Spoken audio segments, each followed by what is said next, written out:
Hello, everyone. Good afternoon. We are at 3:01.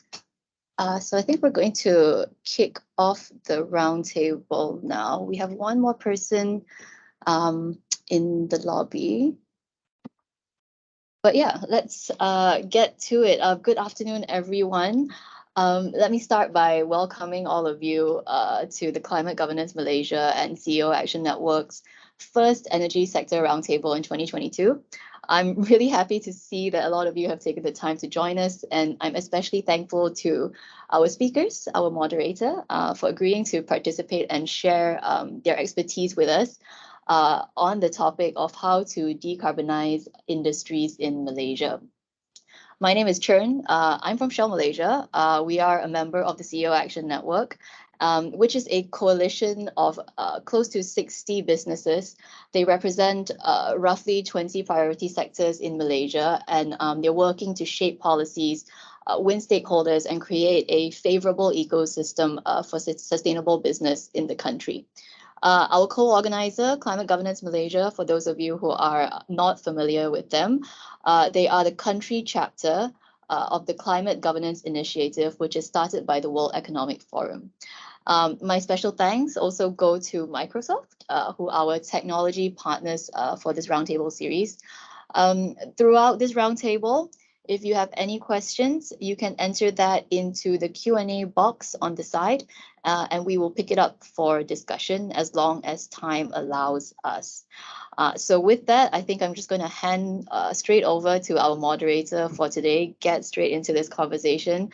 Ms. Tan Mei Ling, the Country Operations Officer for the World Bank Group in Malaysia, to kick off this roundtable discussion. Over to you, Mei Ling. Many thanks, Chern, and many thanks for inviting me to be the moderator. It is my honor to be the moderator for this session, for the first roundtable, and it's on industry decarbonization, a very big topic. So I would like also to welcome everyone today. I could see there's quite a healthy number climbing up. We have about more than 50 people attending this webinar, and welcome to today's one on industry decarbonization. Last year, 2021, was an important year with the launch of the 12th Malaysia Plan in September. Then the Prime Minister announced that Malaysia would be a carbon neutral country as early as 2050. At COP26 last year, the country also pledged that there would be no new coal plants to be constructed. Manufacturing industries and construction are the third largest contribution of carbon dioxide emissions to Malaysia, as well as GHG emissions, behind electricity and the transport sector. Manufacturing, as we know, is diverse, ranging from chemicals, cement, fuel refining to fertilizers, semiconductors, and food and beverage processing, all with differing energy usage and intensity requirements. Therefore, supporting and enabling the decarbonization of industries will be crucial to meet Malaysia's ambition of net zero. Additionally, having a decarbonization agenda for companies is important to attract investments and be more competitive as companies produce products for the local and global markets. So now, we'll begin the roundtable today with a very good set of panel speakers, and it promises to be a very exciting and interactive sessions. I'll begin with a set of questions for the panelists, which may take about 30 minutes. And then I'll open the questions to the floor for the second half for a more interactive session. You may wish to post your questions in the chat group. So without further ado, I'd like to introduce our lined up of speakers who comes from a wide range of backgrounds, from policy making, think tanks, industry practitioner to leading scientist. First is Andrew Fan. He's the senior analyst of Sachs Center on Sustainable Development. His areas of research is in market-oriented green financing and performance management systems. Andrew has also served in the Prime Minister's Department, where he was responsible for managing KPIs for ministries, and in Bank Negara, where he worked on financial inclusion policies. Our second panel speaker is Stephen Aroki. He is the council member of the Federation of Malaysian Manufacturers, FMM. He's also the chairman of FMM Energy and Utilities Management Committee. He is currently the managing director of FloorTech, which specializes in epoxy and polyurethane flooring materials for the Asia-Pacific region. And he's also the MD for SMAIN Malaysia, which specializes in plastic sheets and conductive compounds for electronic, semiconductor, and hard disk drive industries. Third, we have Esther Liu. She is the Senior Principal Assistant Secretary for the Ministry of Energy and Natural Resources, or KETSA, the acronym in Malay. She oversees the macro policy planning and industry development for renewable energy in Malaysia. She has more than 18 years of experience in public policy and administration on the implementation of sustainable development. Lastly, but not least, we have Dr. Rezal Khairi Ahmad, and he is the CEO of NanoMalaysia Berhad, and he has helmed the group for the last 10 years. He is prolific and holds a number of regional and local senior management positions in academia and business. His interests now range from hydrogen economy, energy storage, electric vehicles, and Internet of Nano Things. So without further ado, I'd like to call first Andrew Fan, and I'd like you first to the first picture. Can you provide on this industry decarbonization, paint us a picture on industry an overview of the industry landscape and the GHG or carbon dioxide emissions in the industries and the various sectors? Certainly, Mei Ling. Thanks so much for the kind introduction. If I may share my slides with colleagues and the audience.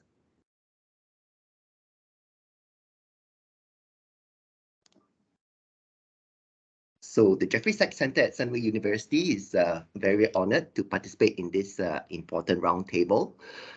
Just a little bit of context. We often hear about trying to achieve net zero, staying within 1.5 degrees Celsius of warming. But what does that really mean to countries? What does it really mean to people on the ground? What may be interesting is that climate change actually doesn't affect countries all the same way. In fact, some countries like Russia and Northern Europe are going to benefit from climate change because they are situated in an area where they're so cold that a little bit of warming is actually going to create more arable land for them. Unfortunately for us in Malaysia, because of where we are situated in the climate ecosystem, as climate warms, we are actually going to be experiencing more extreme weather events, which means more floods. Just last year, we experienced a 100-year flood that caused many people to be displaced. Furthermore, the increase in temperatures is going to cause a reduction in paddy yields, reduction in fish capture, and in this current context of inflation and food security, this is a concern for us moving forward. So indeed, there are many reasons why Malaysia should be aware and trying our best to mitigate climate change. So coming back to our situation, so how big is our challenge as a country and what does it mean for the industry sector? These are our official numbers. In total, we emit about 334 million tons of CO2 a year. As Mei Ling had mentioned, energy, which includes power generation and transport, are the top two sectors, contributing 250 million. And the industrial processes, our manufacturing and industrial sector is a distant sector, but still contributing about 27 million. Now, the good news is that we are blessed with a significant amount of forest endowments. So those forest endowments are able to help us sink about 259 million of carbon a year, which means that on a net basis, as a country, we emit only about 75 million tons of carbon a year. So that's the overall picture, and that's the good news because we are fortunate to have so much forest that helps us sink carbon. Our challenge is not so huge.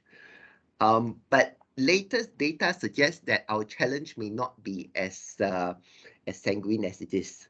So this is a zoom-in, bottoms-up analysis of the carbon emissions of the iron segment in the manufacturing sector, or IPPU.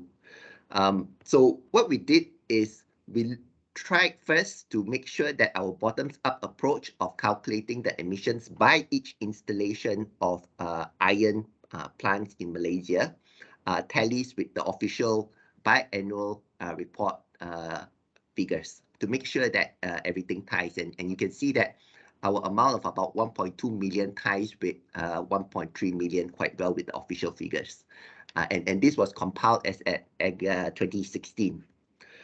Now the concern becomes when we then factor in, using all publicly available information of capacity that has been publicly announced and capacity that is currently being constructed, the picture changes very dramatically, where we are putting in an additional 28 million tons of capacity emission, which in short will increase our total emissions from the manufacturing sector to about 30 million by as soon as 2024. So that's an increase of almost 20 times of what we currently are taking based on the official figures. And at the national level, it also means that our challenge becomes bigger. That increase of roughly of about, on a net basis, 29 million means that instead of trying to reduce carbon of 75 million a year, we now have to try to figure out how to reduce by 105 million. But that's why we are gathered here today to discuss, despite the challenges, what we can do to decarbonize and help support the country to achieve net zero by as soon as possible. So with that context, back to you, Mei Ling. Well, thank you very much, Andrew, for painting an overview landscape and to see where industrial processes and product use is in the various sectors. So it's quite sobering to see actually what's coming down the pipeline. I'll turn now to Steve Aroki, as the council member of FMM, and also you manage two big companies on your own, and also representing the interests of FMM. How do you see in Malaysia is the decarbonization agenda, the industries, a priority for manufacturers? And if so, yes, no, and why? Yeah. Thank you, Mei Ling. It's not very big companies. In FMM, almost 75% of our members are small and medium industry. And I think small and medium industry play a big output. I think 60% of industrial output comes from the small and medium. So to answer your question, is the priority? Yes and no. I think for the bigger companies, this is a priority. They spend money on it. They do see returns. I think Professor Andrew Fan has written on cement industries. I read before. Those are companies that have put in a lot of resources. There are some that are looking at it in detail. But in terms of CO2 emission, I think as clearly pointed out, electricity and heat production was the highest contributor, 39%, followed by emission from road transportation, 21%. Manufacturing industry and construction, we contribute about 9%. So where we look at this is from energy efficiency is our primary focus to reduce emission. Over the years, our country has made some progress in terms of green and sustainable energy transition from various initiatives such as green technology, financing schemes, energy audit, conditional grants, which a lot of these companies who see it as a priority make use of this grant.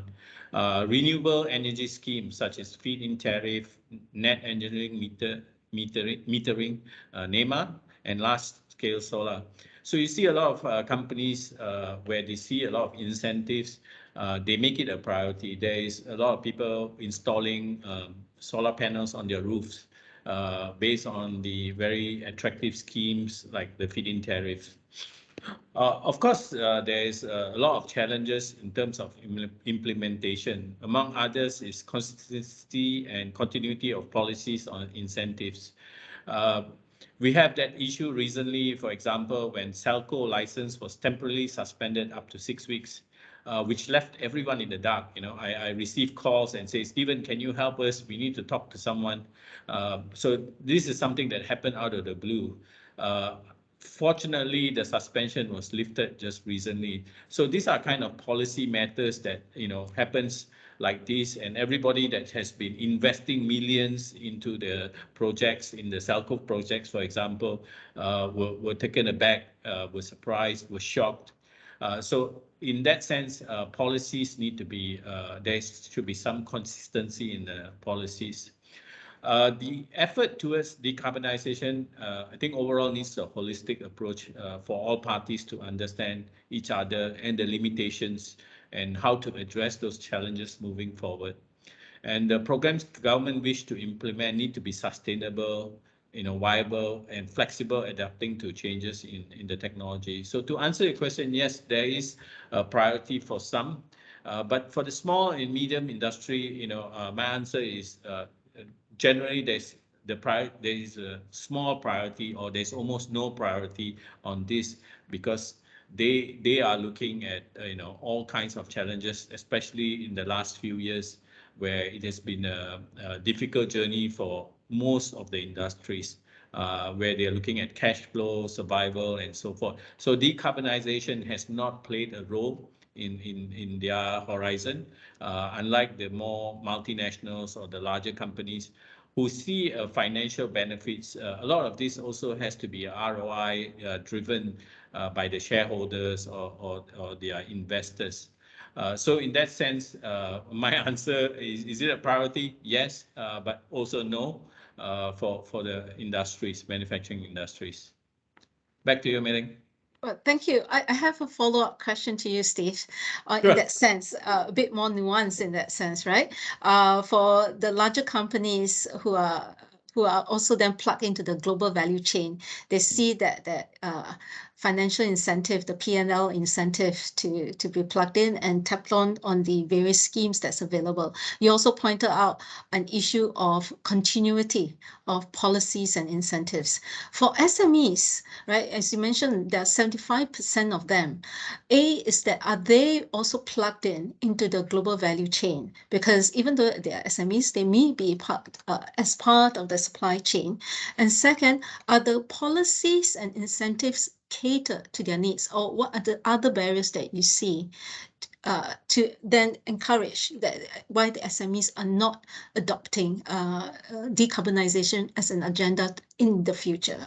We understand in the past, especially the last 2 years, but going forward in the future. I think that's the larger companies. They are driven by two factors. One is their customers. Yeah. Two is by regulation.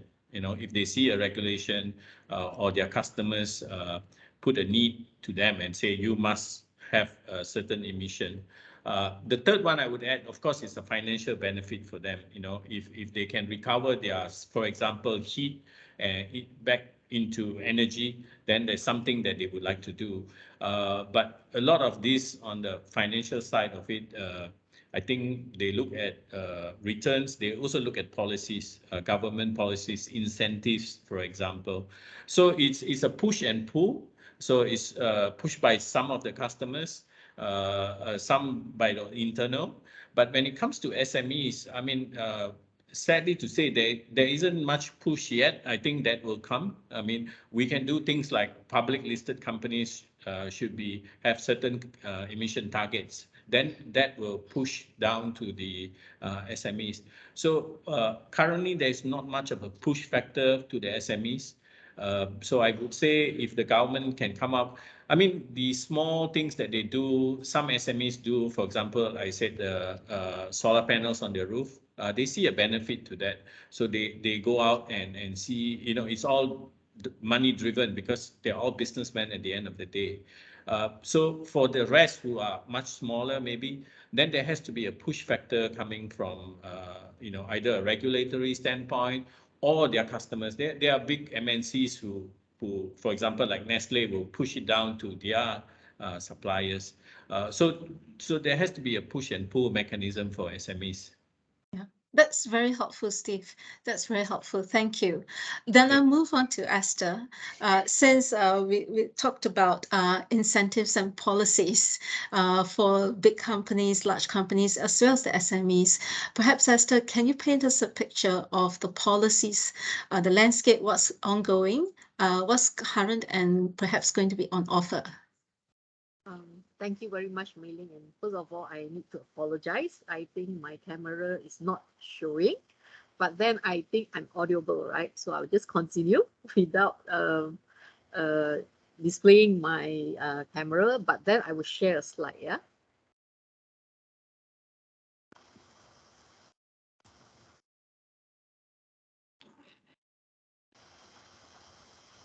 Can you see? Yes, it's very clear. Okay, thank you very much, Mei Ling. So, I mean, on your question on what's the policy that its government is pursuing in terms of decarbonization, so I will just bring you through a couple of slides that I'll display. But I mean, first of all, let me also take this opportunity to thank the organizer for inviting KETSA to be part of this very important discussion. And I do think that many of the policy challenges that we are facing have actually, some of it has been mentioned by Steve in his, his remarks just now. So if you can have a look at the slide display, so you can see that definitely the decarbonization of the industry sector is very important in terms of the power sector, because if you look at the final electricity consumption, you can see that 80% of our electricity are consumed by the industrial and commercial sector. And this has been the case for over the 2-3 decades.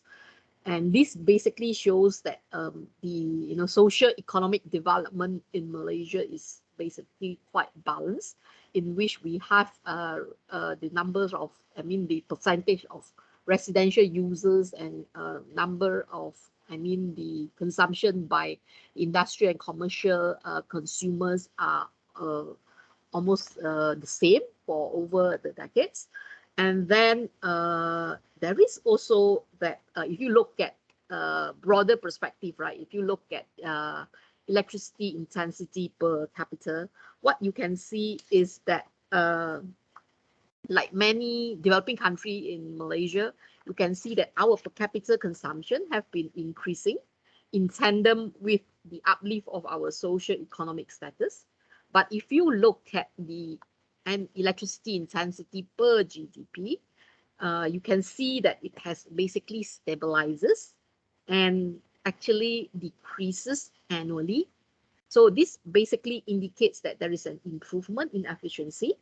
And so, looking at this, we can see that the country is basically heading at the right directions towards our climate aspiration. But the question now will be like, what can we do to further decarbonize, especially for the industry sector, which is important, the vital or the dominant electricity consumers. So basically, I think for KETSA, we put forth 5 actionable strategy. So number 1, the government has actually committed to reduce the power sector GHG emission intensity by 45% in 2030 and a further 60% in 2035 compared to the 2005 level. And this will basically contribute towards our country's climate aspiration. And this will be, in order for us to embark on this, it will be guided by 2 important documents, which is number 1, the Annual Power Development Plan and the Malaysia Renewable Energy Roadmap.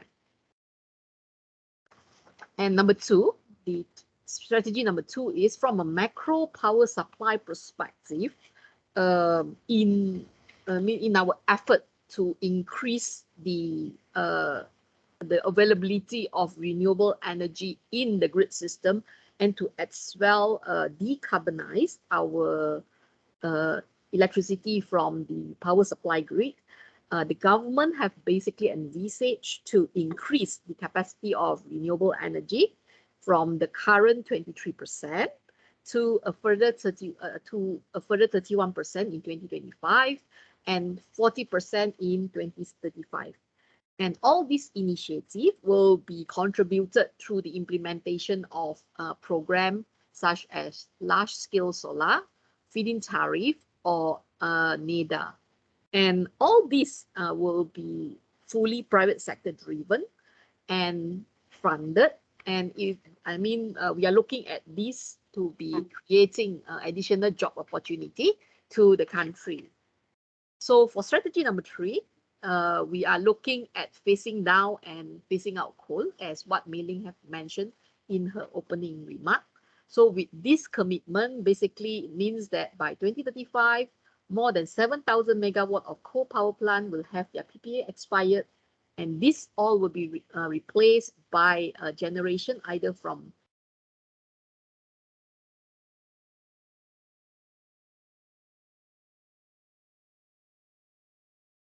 Esther, you have just gone, we lost you for a short while.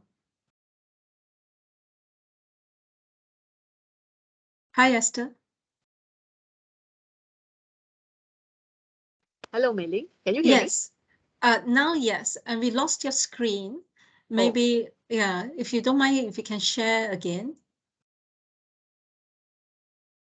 on your strategy number 3, on the coal and RE across the years.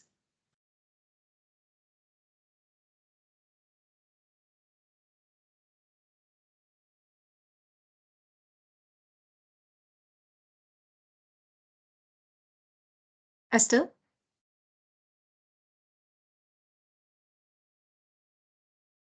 Ling, it's Chern here. We appear to be having some technical issues.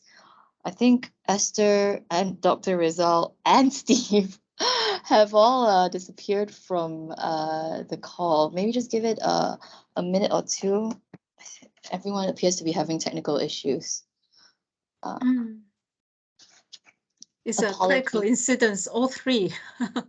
Them have disappeared. Looks So like Andrew, you're in the hot spot. You have to do a 4-man show, a 4-person panel all on your own. It's you and me. Oh, okay. Sorry, I see Stephen, but he's been made into a meeting guest, so we might need some help from our technical partner Microsoft to make sure that he's made a presenter. Apologies to audience members. Technical issues, can't run away from them.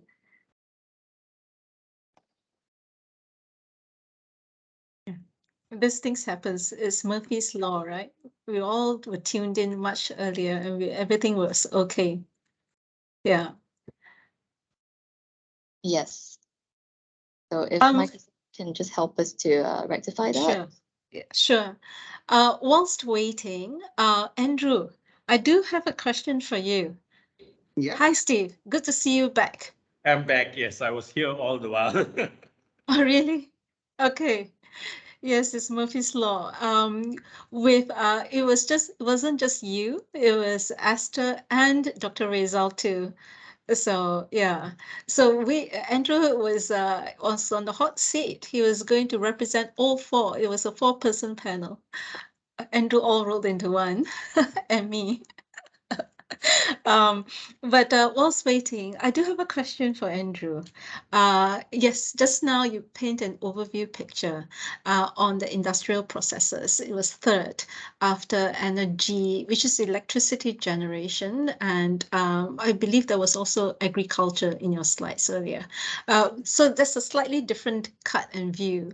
And what Esther presented just now was the final electricity consumption, actual consumption, and that was broken into households, commercial, and industries.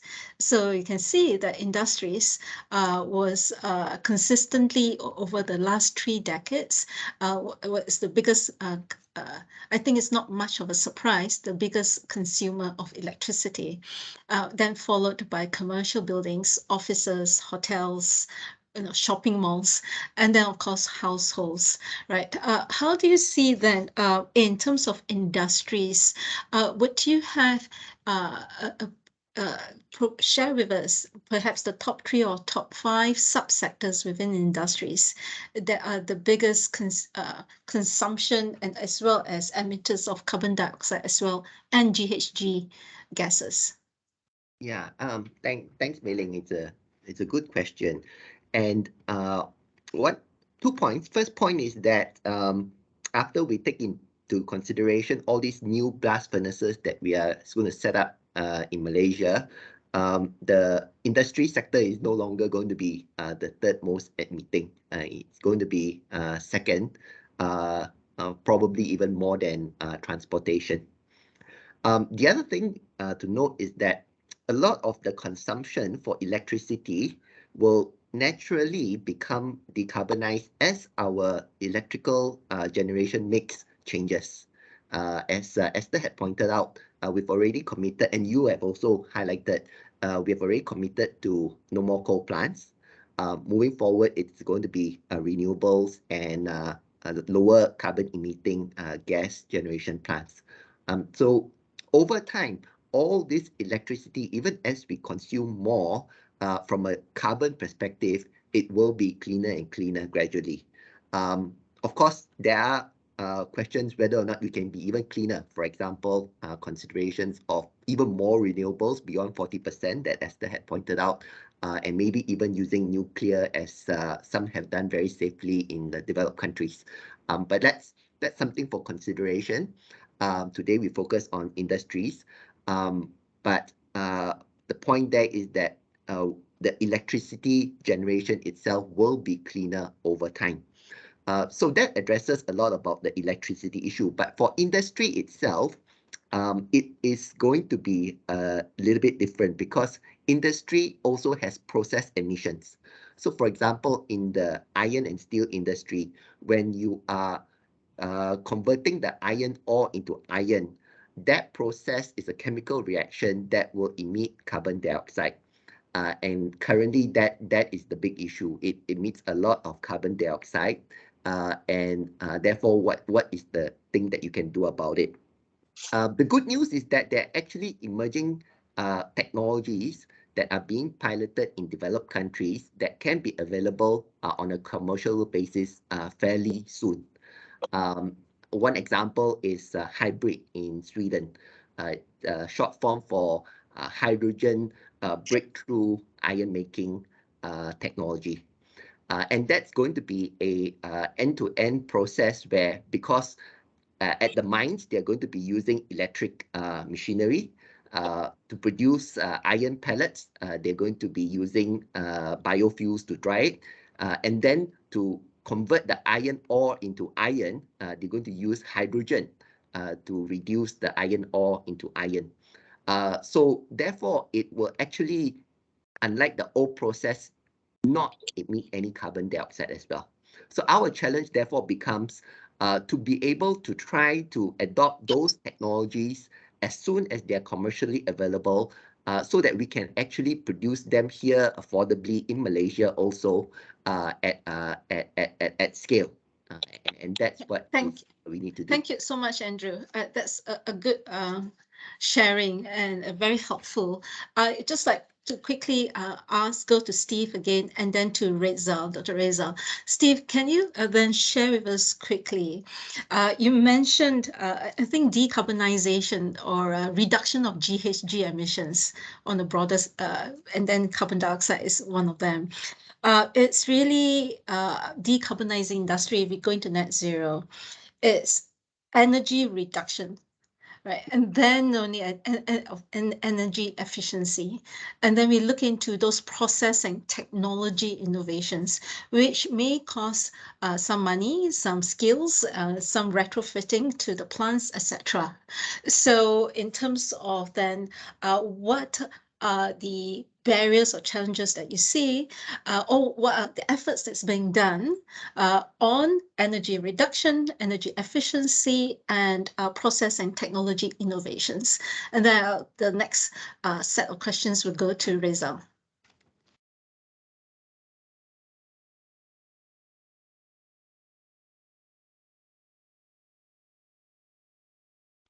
Steve, you're on mute. All right, good. I'm on mute. Sorry. I think the cost of importing energy efficiency equipment is one area that can be looked at. It costs. There's taxes on it and so forth. The other area is, small things like motors play a big part in industries. In order to get, there is tax incentive for it. But the process of tax incentive takes a longer while. Sometimes you need to replace motors very quickly. And once you replace them, you cannot get the tax incentive. So that's not something that's good, because the process is too long. But knowing industries, motors break, you replace. It has to be done very fast. The other area we're talking about, steel plants, they are all running on 132 kV. They would like to have solar panels on their rooftops, but currently there is no what you call guidelines, or they are not allowed to install solar panels on the 132 kV because they are excluded from the feed-in tariff schemes. So those are the few areas that I would say. Reverting back to answer your question. Okay, Ling? Okay, good. That's it paints a nice set of issues and challenges for the next two speakers. Rezal, Okay, I come to sleep. Yes, Rezal, I come to you now on process and technology innovations as solutions for decarbonizing the industry.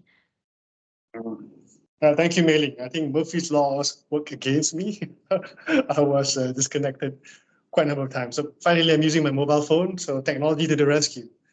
So I guess in this whole world, my name is Rezal, by the way, from NanoMalaysia.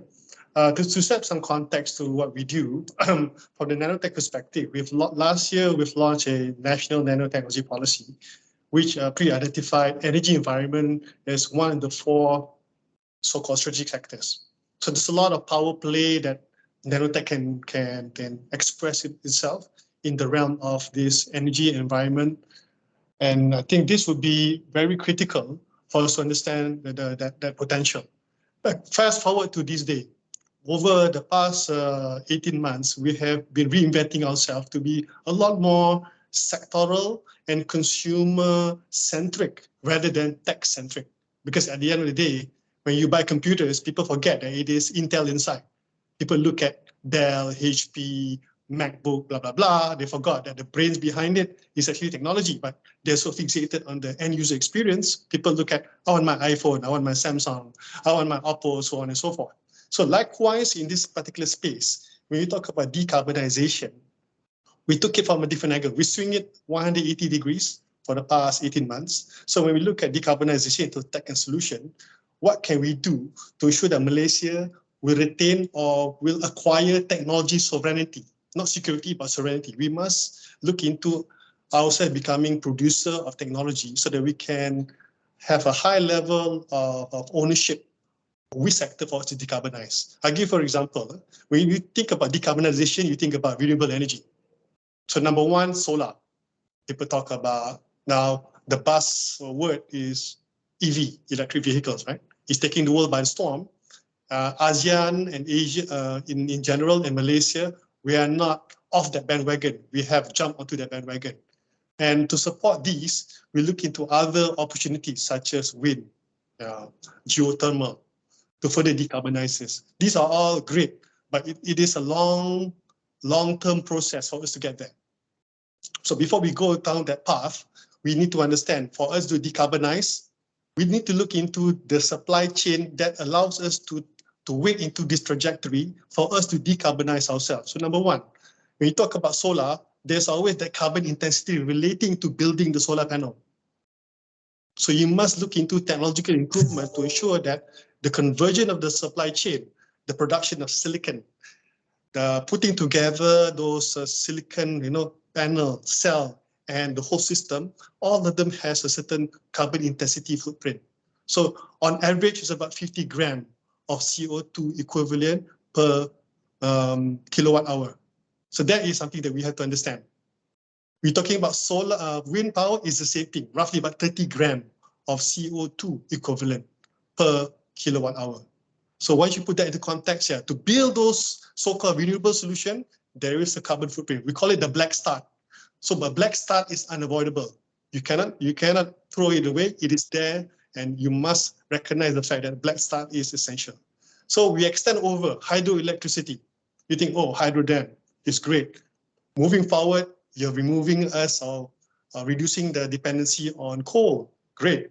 But to build a dam, carbon footprint, it's the cement industry, one of the biggest contributors to GHG in the world.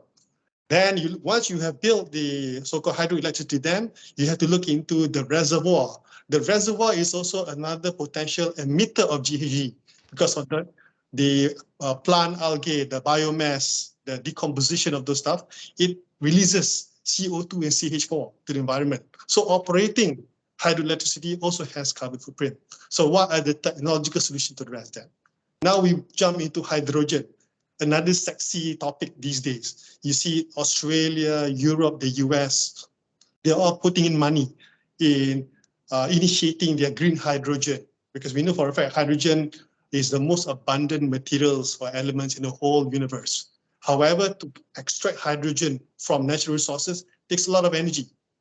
So you have a black start in order for you to extract out. So what we call here is gray hydrogen. It releases CO2 while extracting hydrogen. Then some in between, we jump into the potential of blue hydrogen. You sequester, you capture the CO2 and you put it into good use using a CCUS, carbon capture, utilization or sequestration system. Then long term, IRENA put a target over the next 30 decades for us to achieve some cost parity or effectiveness, for us to jump into the hydrogen, which is green hydrogen. But the current pricing point is not so attractive, at $6 per kilogram, whereas green hydrogen is roughly about $1, blue hydrogen about $3 per kilogram. So we have to look into this from the cost perspective and the carbon footprint leading to that. Last but not least, people are over obsessed about batteries these days, right? Elon Musk with his battery gigafactory. But mind you, going down the path of batteries, even for low carbon mobility, even you're talking about stationary application, the battery itself has a embodied carbon. What does it mean by embodied carbon? To produce battery, you need a black start as well, because you need fossil fuel to produce those factories. You need to mine those lithium, nickel, cobalt, and manganese. You need to put together the battery material production and cell production. I can cite you an example. For us to put together the battery material, it will have a carbon intensity about 59 kilogram of CO2 equivalent per kilowatt hour battery capacity. The assembly of the battery, another 60 kilogram of CO2 equivalent per kilowatt hour battery. So imagine that. So when you put this all together, you have all this so-called black start. And to recycle battery, additional 15 kilogram of CO2 equivalent. So we have to be mindful. So this is where the technological intervention comes to play, using sustainable material. How do we address this? How do we look into the long-term utilization of this technology for us to offset? So understanding these so-called black start, understanding where technology can allow us to push through in terms of the correct battery material. Maybe we can start to think about battery chemistry that does not use nickel, cobalt. Tesla has made an announcement last year that they're jumping into the lithium iron phosphate, which removed the need for us to heavily utilize nickel and cobalt, just lithium. So that reduces two out of three important battery chemistry traditionally associated to battery. So we have to look into these many aspects for us to have a more sustainable moving forward, for us to understand what can be carbonized. Last but not least, my final point is short-term goals. These are all great for the long term. Short-term goals is energy efficiency. I think Esther has put in some mention under the energy policy of energy efficiency, which provide the lowest hanging fruit for us to embark on. Imagine, I give you an example, our air conditioning system. In Malaysia, we have innovated a coolant system using graphene, which is a carbon nanomaterial, by inserting it because graphene is thermally conductive. So this particular solution will allow us to reduce 30 to 40% of electricity for us to power those air conditioning systems. Imagine that. And that will translate into huge CO2 emission into the atmosphere. So these so-called less sexy, less complicated solution will give us greater impact in the short term, which we have to embark on a face-to-face basis so that we are able to address what can we do now, what can we do in the next 5 years, what can we do in the next 30 years, understanding technological availability. Malaysia need to understand what we can own first, and we have to open up the concept of this build some, buy some, something we have to procure, something we have to own for long-term sustainability for us to go into this path of decarbonization. Okay, that's my 5 minutes, sorry. Back to you, Lily. Well, thank you so much, Rezal. I learned a lot, and it's great to have a scientist and a thinker, a technologist on the panel, and to give us a much more balanced view on this black star. I completely agree with you. As we think of sexy new technology innovation, sometimes also we forget less is more. So, for example, right, you talk about batteries and the mining of nickel and cobalt, the mining extraction processes itself, and hydrogen, to extract hydrogen for use as electricity, the amount of energy intensity and infrastructure that needs to be built, the billions of ringgit that needs to go in. Even EV, electric vehicles, sometimes we think actually at the end of the day, maybe it's less cars, less vehicles first on the road, so less traffic jams, less emissions, less highways and cement to be used for construction. And then the vehicles itself, higher percentage of EVs on a cleaner grid. So that's that balanced perspective, and it's sometimes we need to take a step back really when we pursue a common goal of better climate ambitions. So here I then go to Esther. I see you are back in, Esther. That we talked a lot just now about policy and renewable energy and the space that you shared with us earlier, which is the planned and the installation, the installed capacity for RE and the planned future projections. I also like you to share with us the actual consumption of RE in the actual mix, in the mix of electricity as a whole. Over to you, Esther. Thank you, Ling. So I'm so sorry, got cut off just now, but thank God I'm back in. So I think immediate question and immediate answer to your question will be, yeah, if you are looking at capacity, we are now at 23%. If you are looking at generation, we are at 10% in the for Malaysia. For Peninsula, is maybe around like 6% in terms of power. What do you call it? Power. Sorry, in terms of power generation. Yeah, but your question, Mei-Ling, is it on consumption? Or is yes, it on installed and usage. Usage, right? Install and production. Generation, right? Production. Generation. That's yes. Right. Okay. So yeah. So basically, so if you compare installed and generation, so basically what you can see is we will have 23. We currently have 23% of renewable energy, in which it translates into around 10% of power generation. So it's in megawatt hour. Yeah, so why is it so it's not comparable is because we have certain installed capacity, for example, like solar. So if you install 1 megawatt of solar, you basically what do you call the efficiency is say 20%, 16 to 20%. So in a layman's term, it will means that solar can only produce electricity for 4 hours. So that is why you can see there is a difference between the production and in terms of the installed capacity. Yeah. But maybe can I just take this opportunity to basically just respond to some of the points raised by Stephen as well as Dr. Rezal. So for Dr. Rezal, I can't agree more that what you have mentioned. Energy efficiency is basically the low-hanging fruit in terms of decarbonizing the power sector. So I mean, like changing practices, changing your what you call your daily activities to reduce your energy consumption. That is definitely something that is actually free and is actually a no cost action. Yeah, this is number one. And number two, in terms of power consumption, I mean, for the government, basically, I mean, the role of the government, we will continue to, I mean, provide in the word of Mei Ling, is a cleaner grid. So that is why, like, we are continuing to increase the capacity of renewable energy in the system. But be that as it may, I mean, we definitely have to take into account the stability of the grid system and the the ability of the grid to take in more power. I mean, take in capacity, taking into account the reserve margin that we already have in the system. Because I think, like, ultimately,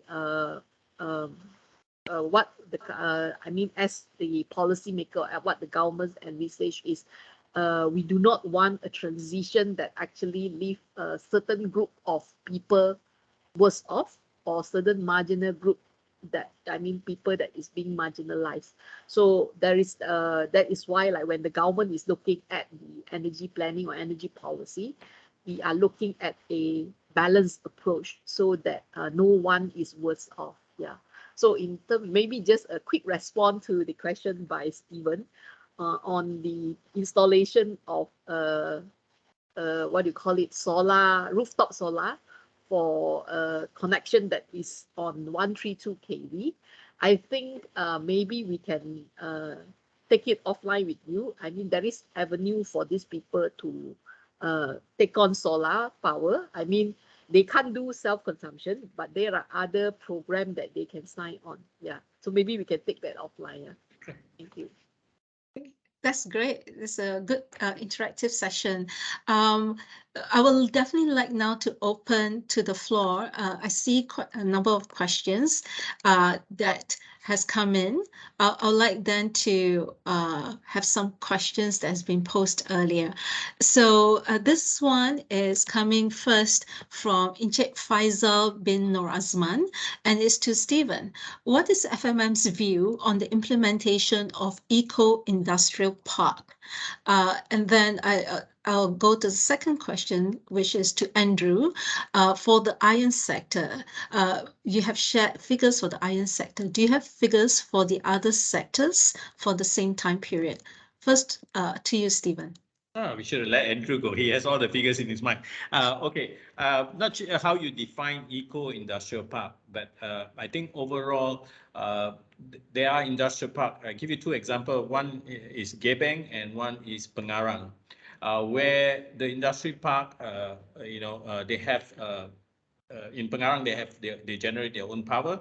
But the key there is, in terms of some industries, they generate heat. That heat is taken by the industrial park and turned into steam.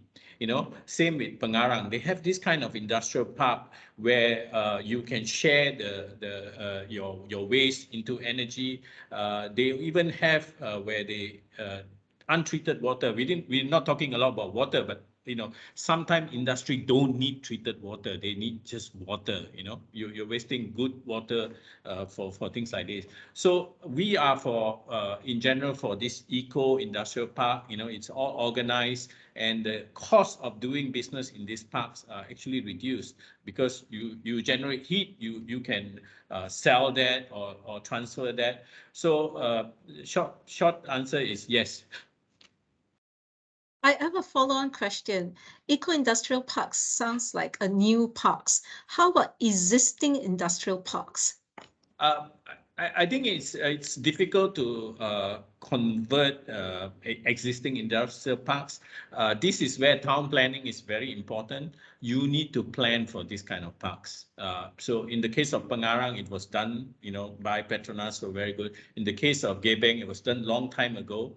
I'm not sure about Kerteh, but these are things that you need to plan, so you plan in industrial zone, you plan it somewhere where there's resources, and then you can plan all this infrastructure, because this infrastructure need to happen, to get the heat into the pipe, water to transfer to another sector, to another industry. So this all needs proper town planning. So you cannot convert existing parks.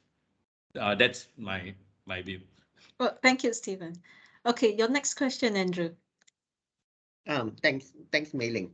I think overall, our figures for various sectors, I did present earlier. Happy to share the slides later to the audience. But they're largely drawn from the official biannual reports. So the overall picture remains largely the same, which is that energy sector is the most, and the manufacturing sector is a big second. The key reason why I highlighted the iron industry was because the reality is that things change in a very non-linear, lumpy fashion. Therefore, we cannot assume that the world will linearly progress the way it has historically done. And that's why when we come up with our plans for the future, we need to work closely with people like Stephen, who are in industry and knows what's happening, and really build up our plans based on reality. If I may quickly highlight, after hearing so many very interesting points from colleagues, I think I want to highlight 3 angles very quickly, if I may, Mei Ling. The first one is on energy efficiency, and it is indeed a low-hanging fruit, but it is also a dimension which is an action that is necessary but insufficient for us to decarbonize by 2050. It is something that we have economic incentive to do, but if we are really serious about trying to get to net zero by 2050, we're going to need to do more than reducing our energy consumption per GDP.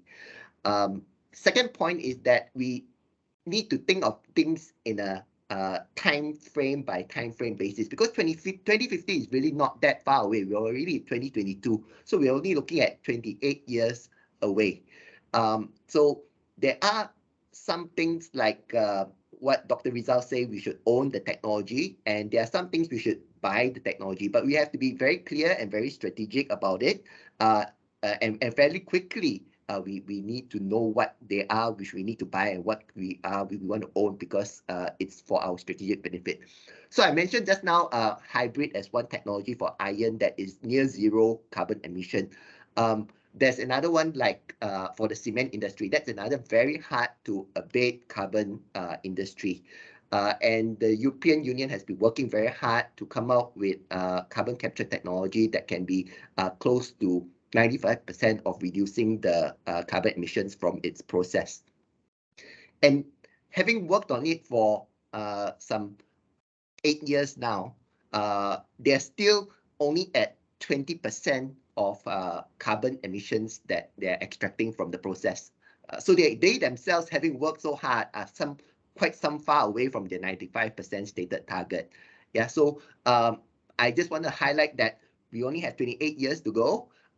Some technologies, some people have already worked on quite significantly. If we can latch on them, work with them, maybe that's the best way, collaborate with them, and then bring it up to Malaysia. Because, and this leads on to my last point, which is there's also another challenge here, which is scale. It is well and good that we have technology. Lots of people are piloting lots of very interesting things all around the world.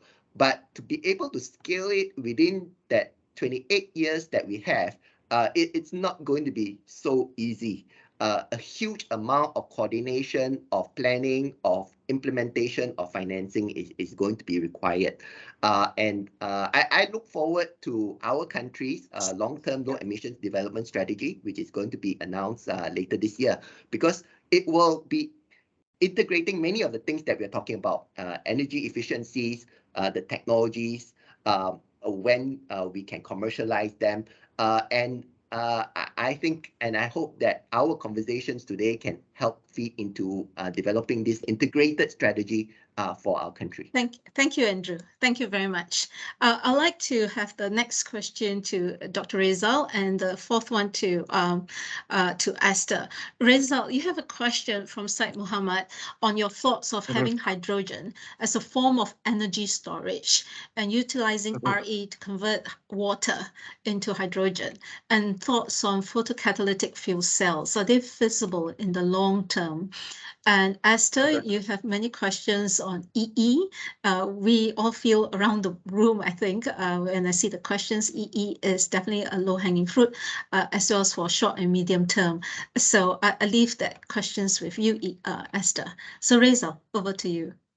Yeah, I think before I respond to that question, I would like to respond to some of the comments made by Andrew.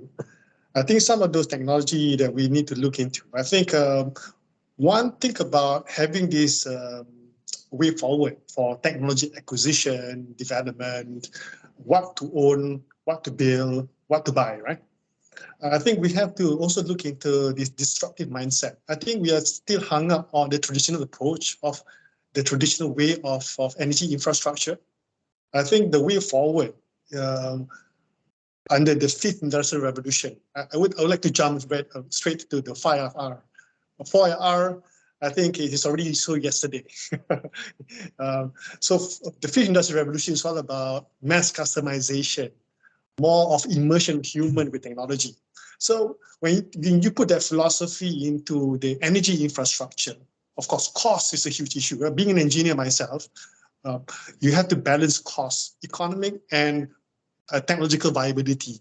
So when you look at hydrogen per se, or any RE, we think about, oh my God, we need to have a far away land, remote area, cut down the trees, install a wide area solar panel and bring it back, channel those transmitters back to the urban areas or nearby area. I think we have to do away with that kind of thinking. We have to look into the decentralization approach, democratization of technology, democratization of resources. So it's called on-site use, on-site generation, on-site use. So you cut the middle person, which is the transmission line, where the I square R losses takes place. So for example, hydrogen. Okay, the challenge here is logistics. You generate hydrogen, you compress it to store, you put in a truck, you transport it a long distance, decompress, convert again. My goodness, so many inefficiency losses there, right? People say, oh my goodness, why did you generate on site? Use solar panel. I'm also answering to Said's question. Solar panel, electrolyzer on site, immediate storage, immediate use. So that would catalyze the growth of the so-called EV ecosystem via the fuel cell, route as opposed to battery. So when you decentralize this, you generate where you need to use. So you remove the so-called technology middle person, drastically reduce the cost. So every one of us will be able to generate our own hydrogen in a local area. Same thing with solar.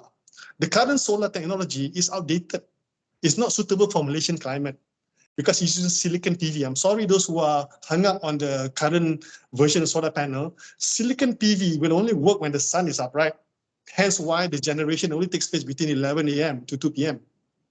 There are many versions out there which can harvest solar at any angle, any time of the day, sunrise to sunset, because you use a different material beyond silicon.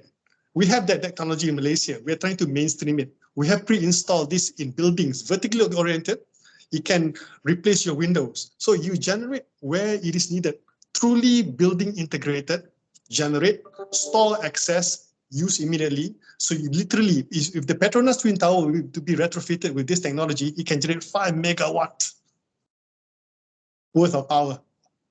So that is tremendous, but it requires whole of government, whole of policy, whole of nation approach. I get that. But responding to Said, yes, we are developing this hydrogen roadmap for the country. So the government has trusted us to carve out this 30-year headway towards 2050. And we have identified that there is ample opportunity for us to convert hydrogen via electrolysis, meaning that you use solar energy, harvest it, and split H2 hydrogen from H2O, water as such. And another viability of which hydrogen offer better than batteries. Elon Musk will hate me for this, because Elon Musk will say fuel cell as full cells. He hates hydrogen with great passion. I, for one, I love them both, the batteries. Hydrogen storage, when you split those atoms, the cost of hydrogen storage is only at 14 USD maximum per kilowatt hour. The cost of battery is 137 US dollar per kilowatt hour. If you're an economist or a realist, 10 times more, which is cheaper. It may not be too efficient for hydrogen because of these losses along the way, but it's cheap. Just like solar. The solar panel from China is only that price, right? Few dollars per panel. It may not be efficient, but it's that cheap. So therefore I can roll it out. The benefits outweigh the efficiency. So therefore, when you play the economic game, you understand how to scope the so-called viability of a solution, and it becomes okay.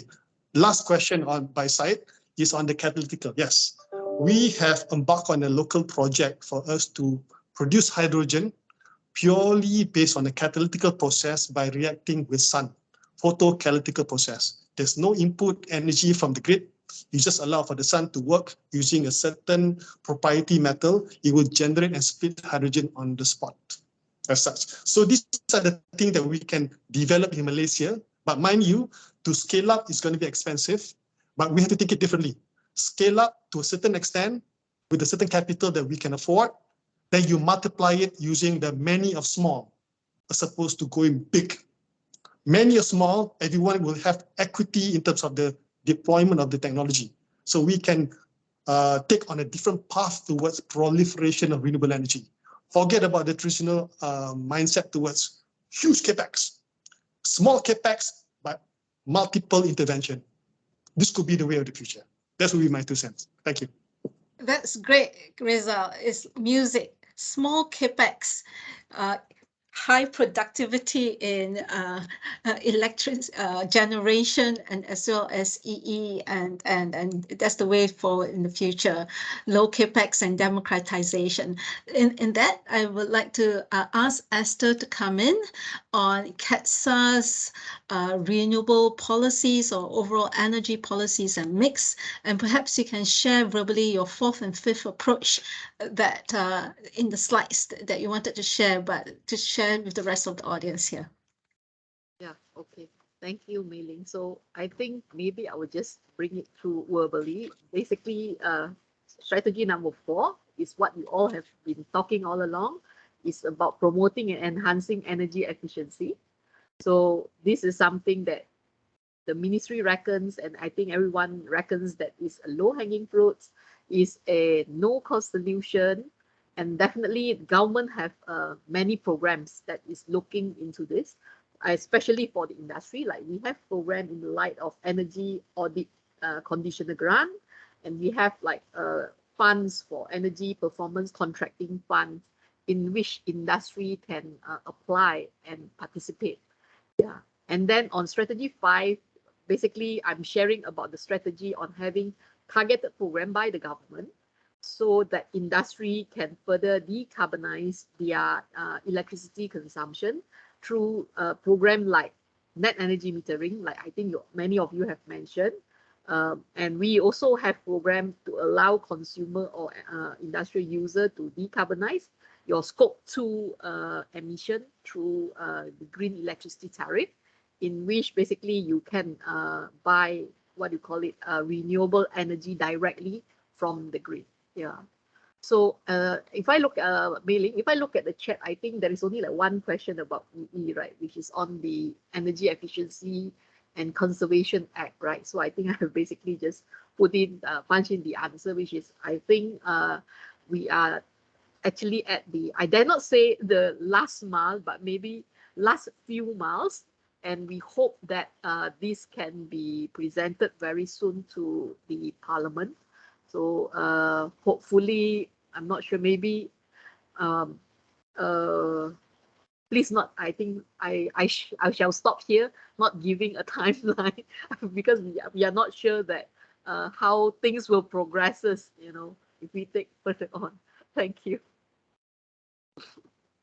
Yes, I think, well, I do hope that the EE will be tabled in Parliament soon, and it's the narrative and the strategic narrative for the country is really pushing up the importance on climate change, decarbonization, and also industry's competitiveness, moving up the value chain and helping companies and SMEs along. I'm just looking at the time. We have 1 or 2 more minutes, and I'd like to, I know there might be either Steve or Rezal or Esther or Andrew, just 1 minute or anything that you feel that has not been addressed, or you'd like to make one final message to the audience here, based on the questions they have that they have generated either in the chat or amongst ourselves. Just 1 minute max. Thank you. Anyone would like to go? Yeah, I think I start first. I think one aspect that we probably did not cover solidly would be the circularity of economy. Circular economy was not part of the primary conversation. I think when we look at circular economy, there's a lot of things for us to so-called recycle, for us to harness. And that would probably reduce the carbon footprint overall, because when you're talking about carbon neutrality, we're talking about balancing between emission and what we can capture naturally. We're talking about bamboo. Bamboo has been overlooked greatly for a long time. Bamboo is actually one of the most efficient carbon capture plant in the world. So imagine that if you were to plant bamboo sufficiently, and we're able to harness the remaining biomass for hydrogen production, which is very possible, you're creating a very nice story on balancing your carbon account, because you're capturing more CO2 than you emit CO2 to produce hydrogen as such. I think that concept, if we are able to understand how we can balance our account in terms of carbon, then we are able to go where we want to go, because the black start can be eliminated, but can be counterbalanced. Even the biomethane emitted by the palm oil industry can be used to generate hydrogen or graphene, the carbon nanomaterial, on the go. You can capture those carbon into solid form, and you can circulate that carbon for better use. Instead of decarbonize, we call carbonize the economy, but in solid form. So you're able to put carbon where it's supposed to be, in sequestered structure.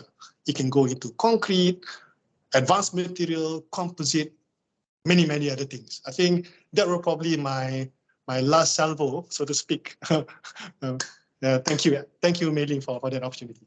Yes, that's excellent, Reza. I love it. That's excellent. And I think really that really encapsulates, putting it all together, circular economy, and everything is so interrelated.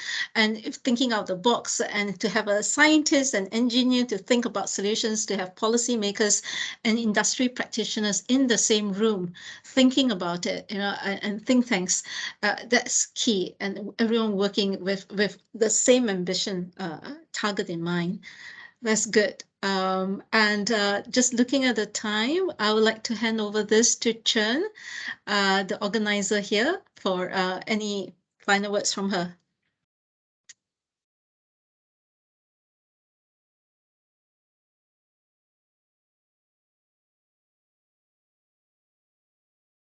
Chern, you're muted. Chern, you're on mute. Oh, thank you very much. We're all making this a mistake today.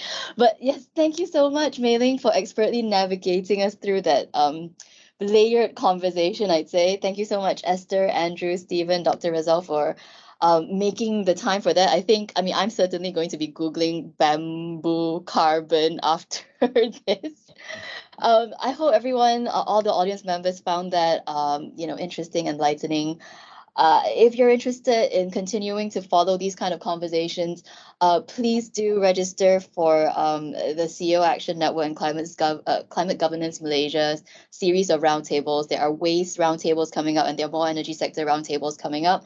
I'll put the link where you can go and register for these roundtables in the chat. But that's it really, and 4:15, kind of right on the dot, in that we gave it a 15-minute allowance extra time. We're at the end. So I hope to see all of you, in future roundtables. Thank you everyone for all of your keen participation today. Take care and stay safe.